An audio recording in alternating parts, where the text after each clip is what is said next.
Dari itu aja dua. Pertama ustadz, kedua militer. Ustadz punya massa, militer punya senjata. Hancurkan dua kekuatan agar menguasai bangsa ini. Zaman PKI 65 itu terjadi. Fitnah ulama sebanyak-banyaknya. Jelekkan Islam sebusuk-busuknya. Sudah orang mulai anti-Islam, komunis naik, bergantengan dengan orang tertentu, bangkit mereka. Selesai 1965. Situasi itu sekarang sudah mulai terjadi. Detik-detik pengepungan akan mereka mulai kalau kita sudah siap hari ini. Demi Allah, sahabatku, demi Allah. Kekhawatiran saya mungkin tidak setinggi kekhawatiran kalian.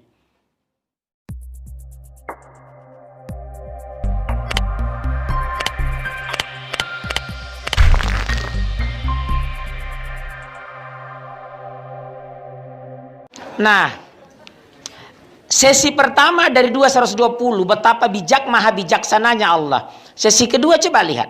Qul inna hudallahi huwal huda. Katakanlah petunjuk Allah itulah petunjuk yang benar. Subhanallah.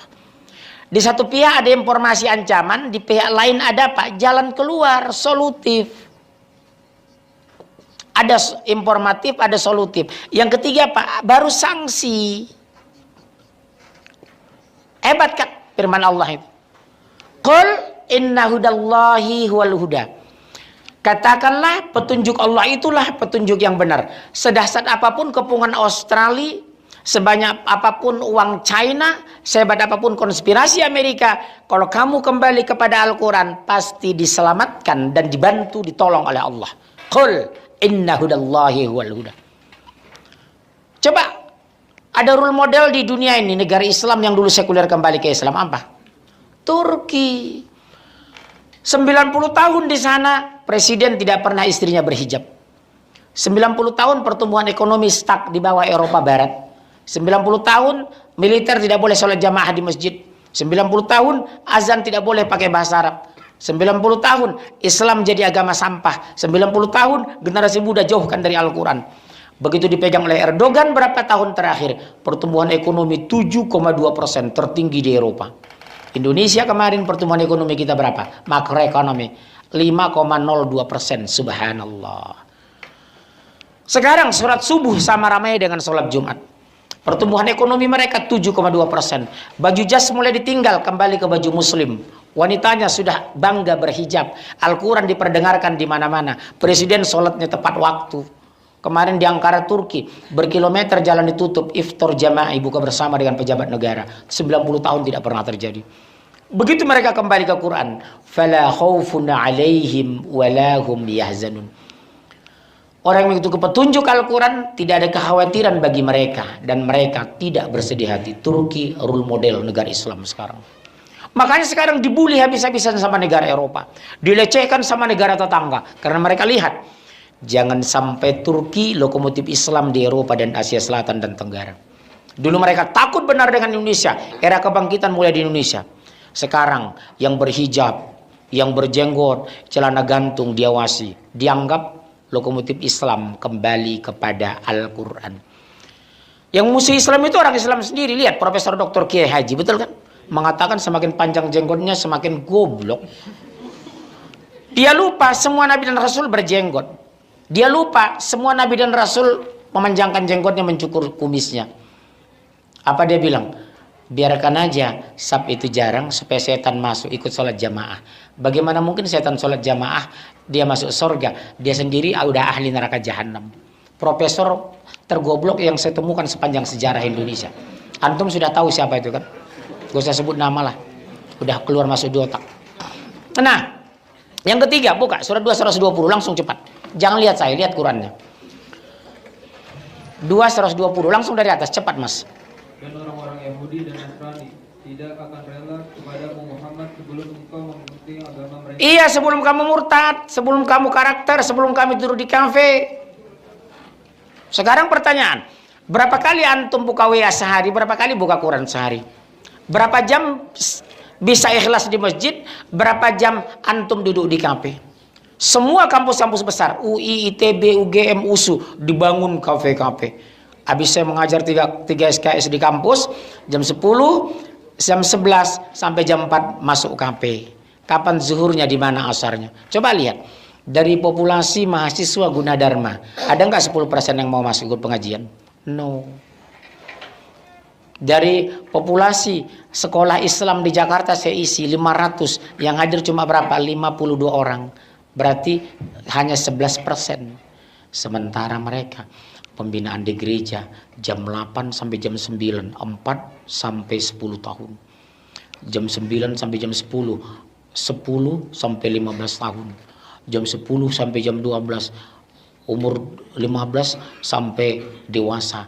Orang tuanya jam 4 sampai jam 6. Semua segmen pasar digiring pengikut Yesus.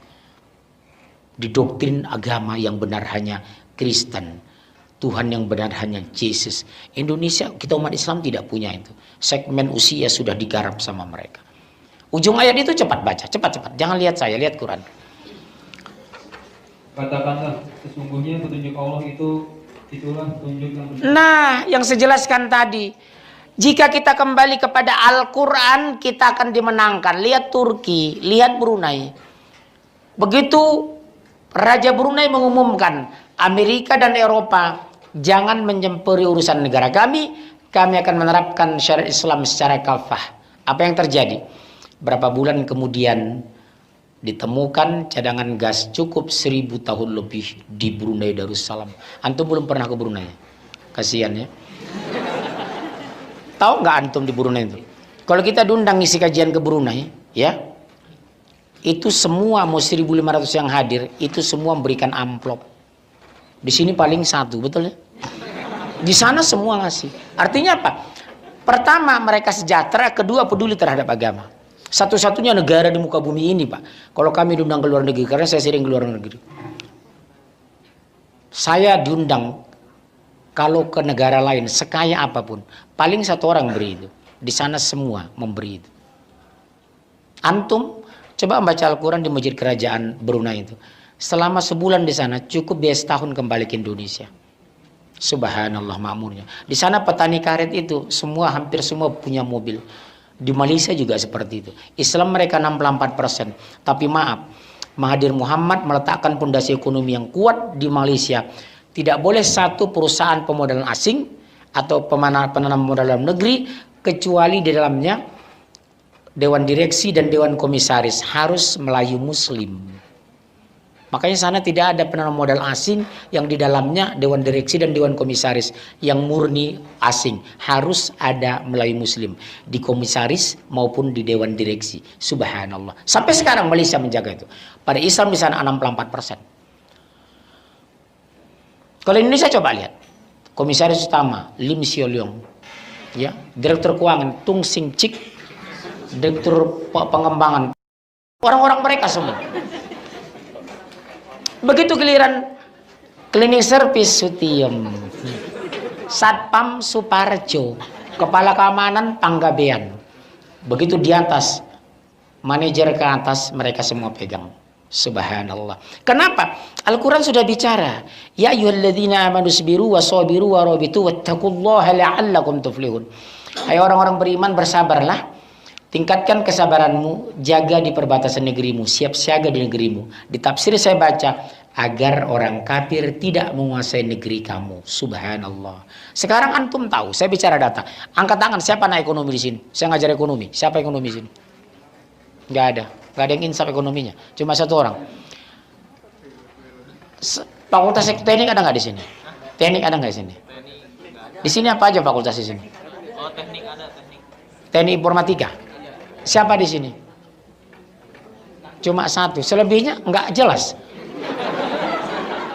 Saya kira ibu-ibu tadi dosen, rupanya jamaah saya dari luar gitu.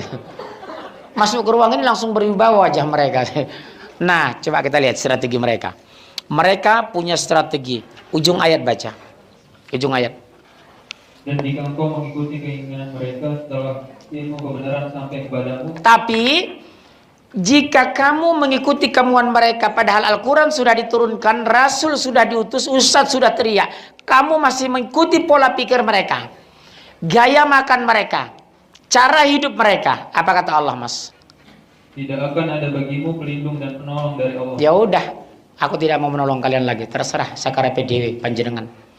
Cicing wae. Ini sedih loh kita baca ini. Sama dengan kita punya ayah. Nak, kamu sudah tingkat 3, nak. 4 kali kamu kecewakan ayah. Menasihat ayah lu udah balik. Bayar kuliah ayah bayar tetap. Uang jajan kamu pasti mobil ayah kasih. Tapi kamu masih juga menantang ayah. Sudah. Jangan lagi minta tolong sama ayah, nak. Keluar kamu dari rumah ini. Sakit loh mas. Sama dengan ayat di kitab sudah kuturunkan. Rasul sudah kuutus. Kamu masih mengikuti mereka. Masih mengangkat Ahok jadi gubernur. Masih bangga jadi teman Ahok. Kamu jangan jadikan aku lagi sebagai pelindungmu, kata Allah. Terjadi sekarang di Indonesia. Jangan kamu jadikan aku lagi sebagai penolongmu, kata Allah. Kalau mas membaca ini malam, demi Allah menangis melihat Indonesia hari ini.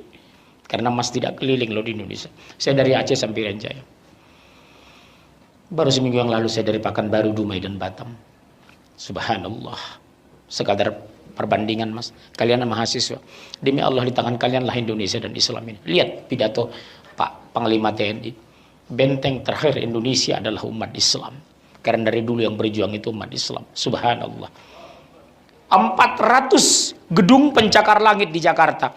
Jakarta urutan ke-17 gedung pencakar langit terbanyak di dunia. 800 unit. Tamrin, Sudirman, Gatot Subroto, Kuningan, TB Simatupang. 800 unit ini 90% pemiliknya siapa? Cina Kristen. Tanah strategis sekarang 80% mereka punya. 10% orang Muslim. 10% BUMN. 50 tahun ke depan, di mana anak dan cucu kita tinggal? 80% sudah mereka pegang. 15 kota besar sudah mereka kuasai. Semarkon, Agung Podomoro, Ciputra, Sedayu Group, Sinarmas. Medan, Pekanbaru, Palembang, Jakarta, Bogor, Bandung, Semarang, Jogja, Surabaya, Malang, Makassar, Manado, Balikpapan, Samarinda, Banjarmasin. 15 kota besar mereka pegang sekarang. Kemana antum mau hidup 50 tahun ke depan? Jelas Al-Quran itu kok. Di surat 3 itu. Ya ayyuhalladzina amanu sabiru wa sabiru wa rabitu wattaqullaha la'allakum tuflihun. Siap siaga di negeri kamu agar orang kafir jangan menguasai kamu, kata Allah. Sekarang apa boleh buat? Pemimpin kita, utang kita sekarang mas, kalian mahasiswa, demi Allah. Utang kita sekarang 3.439,78 triliun. Terhitung sampai 10 Desember. Saya ngisi di OJK. Saya ngisi kajian di KPK. Mereka sudah bilang, Pak Munjir, kalau ada pejabat yang Bapak punya data terlibat korupsi, laporkan, laporan Bapak kita prioritaskan. Subhanallah.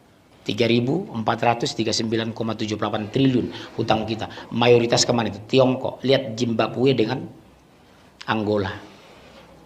Mereka diutangi ribuan triliun, nggak sanggup bayar. Sekarang di bawah kekuasaan Tiongkok, uangnya mata uang diganti yuan. Masjid semua dirobohkan, orang Islam dibantai. Kawan saya baru pulang Bu dari Angola, setengah mati cari masjid sekarang di sana. Umat Islam dimarginalkan, masjid dihancurkan. Subhanallah. Sekarang menyusul Indonesia. Lihat Aleppo, siapa yang menghancurkan? Komunis dengan Syiah. Indonesia dikepung komunis, Syiah, liberal, kafir.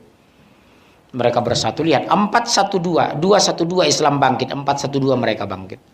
Bersatu di sana, Syiah, komunis, setan, iblis bersatu. Dibayar, dikasih kaos belum tentu mau datang. Sementara 212 membayar, kena hujan basah, masih juga tidak bangkit dari tempat. Subhanallah. Itu pintu masuk kita untuk bersatu dan kompak. Lihat pernyataan Pak Kapolri kita.